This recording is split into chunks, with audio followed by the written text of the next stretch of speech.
Hello all, thank you for liking my previous videos, and today I'll be discussing about the type of questions asked in general paper 1. So we have this type of questions. Just remember students that with respect to national eligibility test, we may have questions related to the national level, and with respect to set we may have few questions related to the state level. I'll give you an example. Suppose under higher education topic we may have questions related to UGC, and under state level we may have questions related to the state universities. So that is the only difference, and generally not necessary they may ask questions like this. So moving on to the type of questions, I have divided into 7 parts, and definitely this type of questions are asked. Just look at the first option. We have simple and direct questions, very easy. 4 questions are given to you. Yes, and we have 50% of the paper is easy. Okay, we need to focus on the rest 50%. Second, we have match the column. Third, assertion and reasoning. Fourth, select the correct statements. Fifth, practical, logical, reasoning and calculation type questions. Sixth, few based on general awareness and current affairs. And days, ministry and committees. So I'll be guiding you about few questions today so that you can easily find out the correct option. Now this question is from teaching aptitude, and what I've mentioned in the bracket is the hint how to attempt or how to find out the answer. Now let's read the question patiently. Which of the following is not a part of Bloom's taxonomy?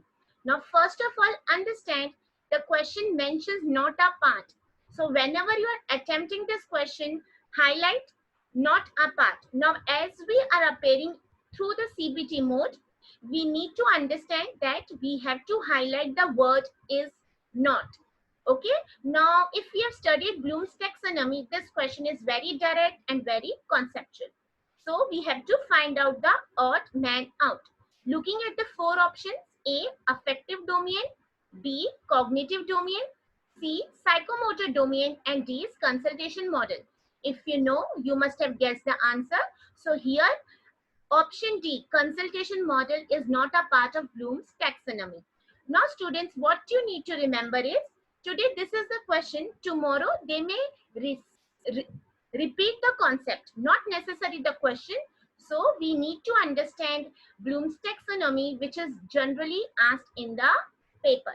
So here the option D is the answer. Next is from research aptitude. Finding best suitable option is the trick. Sometimes what happens is we find all the 4 options as the correct answer. But as we are supposed to find one answer, you need to remember that amongst 4, definitely one is the correct answer. So let's read the question. The problem of research ethics is concerned with which aspect of research activities? Recently, they have started asking questions related to research ethics. Now, what I need to understand as a researcher or as a teacher, we have to be very ethical with our research process. Now, the question mentions that which problem is concerned. It means amongst the 4, one is the correct option. I'll read the options. A, defining the population of research; B, evidence-based research reporting; C, following the prescribed format of a thesis; and D, data analysis through qualitative or quantitative techniques. Now again, I'm mentioning that one of them is the suitable answer. So look at the option B. It mentions evidence-based research reporting. I should be very clear with the wordings and the vocabulary. What is evidence? Something which I have found out, something for which I have the proof. So during my research and when I'm going to report, it should be completely based on the evidence, on my findings. If it is not correct, then my entire research is useless. So research ethics is more relevant to the option B amongst the 4 options. Definitely we want research ethics during the entire research process, but the best suitable answer here is evidence-based research reporting. So remember, Finding the best suitable option is the keyword. Third is from communication. Be sure about the few statements. Now, what is the confusion here? We have to find out the relevant statement. So, just remember, if I'm very much sure about one or two of the statements, then I can easily find out the correct option. Look at the question. Successful educational communication is dependent upon skills of. So, this is something about the classroom communication or something related to teaching. Okay, now they have asked us to find out the positive answer. I'll read all the four options. Understanding the negative characteristics of the audience. B. Verbal communication and body language. C. Estimating time for audience impact. And D. Analyzing the audience needs. I have read the question, I have understood it, and now I have looked at the four options and I have trying to find out the answer. Now, how the question is, choose the correct answer from the options below. Okay, so we have four options. Now, just remember, in this question, we have only two statements in the option. So, definitely two are correct. So, I'll read A and B, second B and C, third C and D, and fourth is B and D. Now, what I need to remember, they are asking something about educational communication to be effective is dependent on what? Let's understand option statement A, understanding the negative characteristics. I told you in my first video that negative is never the answer with respect to teaching. So I directly eliminate A. So I'll go again to the options. Wherever there is A option, I'm very much sure is not the answer. So quickly eliminate option 1. Choose the correct answer. The option 1 is to be eliminated because A cannot be an answer. Moving on to the statement B, verbal communication and body language. Yes, it is dependent. The way teacher speaks and the way teacher behaves. Okay, so B is very much the answer. I'm very much sure. Quickly go to the codes 1, 2, 3, 4. Wherever there is B can be the answer. I have already eliminated 1. So B and C is in option 2. It can be the answer. 3 cannot be the answer because now I'm very sure B is statement is correct. So again, what is eliminated? 1 and 3. Now definitely answer is from 2 and 4. Reading on to statement C, estimating time for audience impact, and D is analyzing the audience needs. A good speaker is one who can understand and analyze the audience needs. So definitely D is correct. So here I understand B and D is the correct answer. So definitely option 4 is the correct answer. You can understand the statement, what it is asking. Is it asking about negative skills? It is asking about positive, or if the best way was to use your elimination strategy, provided you understand the question and the options. Okay, so how I find the answer? Using the elimination strategy. Next is from information and communication technology. Now I have mentioned latest. It means something relevant during going on period, or it can be something general awareness. That is why I always ask students to read newspaper or watch news or keep yourself aware about the latest things going on related to your topics. Let's read the question. Which of the following is not an online platform? A. Microsoft Teams. B. Zoom. C. Google Meet. And D is Gurukul system. Now see, we are using online modes, especially during this time. So we all know that D is the answer. I have used Microsoft Teams. I have used Zoom. I have used Google Meet. So which of this is not an online?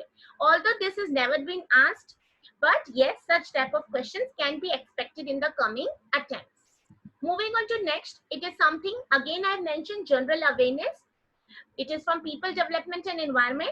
Pandemic means A, B, C, D. Let's read the options. Affects only one region. B, global outbreak. C, affects one community. D, all of the above. Now, whenever we have option all of the above, we have to think that all the options are correct. So let's read the question again. It is directly a meaning of the word. If you have been reading newspapers or you know the meaning, 100% your answer has to be correct. So pandemic is B, global outbreak. Let's analyze the options. We know coronavirus is a pandemic. So is it affecting only one region? No. Is it affecting one community? No. So definitely answer is it is a global outbreak. General awareness. Next, higher education, a topic which we as teachers should be well versed with and definitely try to score 10 marks. So again, I mentioned it is conceptual. When I repeat it is conceptual, I always recommend and suggest change your mindset. We are not appearing for MCQs, we are appearing for subjective exam. The moment you clear this thing in your mind, it becomes so easier to qualify your next set examination. Which of the following is not an objective of the UGC care? Some of you must be hearing UGC care for the first time, or if you are aware, maybe you don't know the full form. So just remember, when you are studying one question or even one topic, you should be thorough with that. So UGC care next time can be the full form. What is UGC care? So here they ask which of this is not an objective. So definitely it will be a direct question. Let's read the options. To promote quality research, academic integrity and publication ethics in Indian universities. B, to promote high quality publications in reputed journals that would help in achieving higher global ranks. C, to develop an approach and methodology for identification of good quality journals. And D, to create and maintain a UGC careful reference list of quality journals. I have to find out which is not an objective. When I analyze and read all the options, I find D something irrelevant because I know UGC careful form. So here D option is not an objective. To create and maintain UGC careful reference list of quality journals. A, B, C are objectives of UGC care. So what is the homework for you all? Whenever I'm analyzing one question, tomorrow the question may not be repeated, but yes, the concept will definitely be repeated. Tomorrow you may have a question on UGC care, a simple or a little tricky one. Moving on to next, people development and environment. I have mentioned the hint, understand the relation between two given statements. This is one of the frequently asked question to me, ma'am. What is assertion and reasoning? So students, we need to remember that assertion is a statement given which may be incorrect or which may be correct. And reasoning is something, again, a statement. Okay, so what we need to remember, the two statements can be correct or it can be incorrect. Now with reference to assertion and reasoning, I need to find out whether they are correct, incorrect, and whether the two statements share any relation. So let's read the assertion. Sustainable development is critical to well-being of human society. For this, you should know what is sustainable development. Let me give you a brief. Sustainable development is something related to our environment, and it says that you should be able to meet the needs of the present generation without compromising the needs of the future generation. So yes, we should use the resources very thoughtfully so that it can be preserved for my coming generation. So this statement is 100% correct. Moving on to the reasoning, environmentally sound policies. Sound means good policies, friendly policies.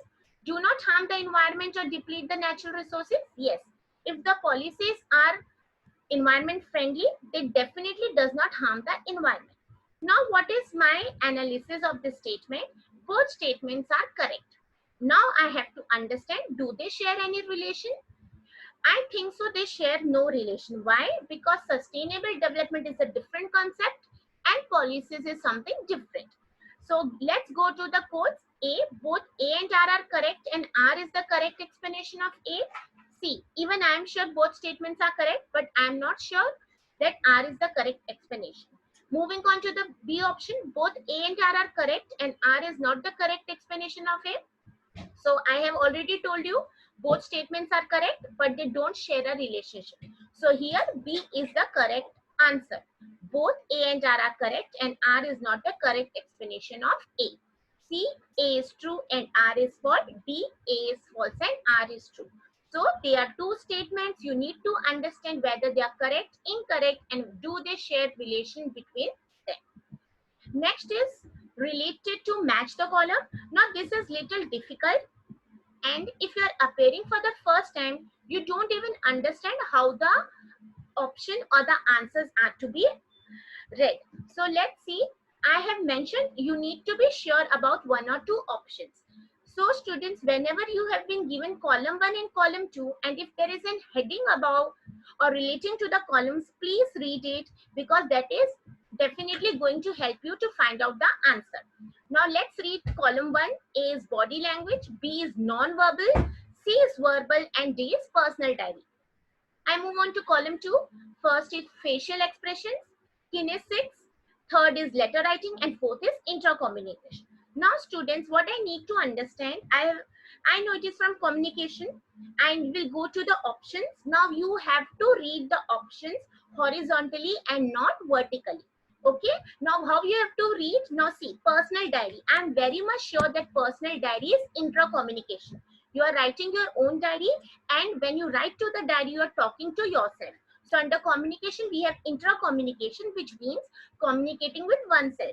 So I'm very much sure option B answer is 4 from column 2. So I'll quickly go to the codes. Is there D and 4 together? Yes, it is almost in all the options in 1, 2, and 3. Now they have made the question little tricky. Now I have to be sure about another option. So I know what is verbal communication. Verbal communication here is C is 3, letter writing. Okay, so is there C and 3 together? Yes, it is in the option 2.